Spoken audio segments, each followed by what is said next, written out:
Mambo vipi mwanamichezo mwenzangu, karibu tena wakati huu hapa mwingine wa kwenda kukusogezea matukio ya kimichezo ambayo yametufikia hapa mezani.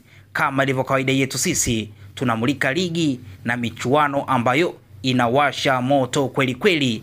NBC Premier League hapa Tanzania, Betway Premiership huko nchini South Africa, Egypt Premier League huko Misri, huku tukielekea barani Ulaya nazungumzia England Premier League, Uingereza, Bundesliga, Ujerumani, La Liga, Spain, Ligue 1, Ufaransa, huku tukitazama michuano mikubwa ya UEFA Champions League pamoja na michuano ya CAF Champions League. Huku tutakupa update zote zinazohusiana na michezo hii. Kikubwa ni kubaki hapa hapa ili uendelee kupata update zote za kimichezo. Chini ya video hii kumeandikwa neno subscribe, gonga hapo ili uwe wa kwanza kupata taarifa za kimichezo. Sisi tunamulika soka, sisi tunamulika football. Karibu sana na asante.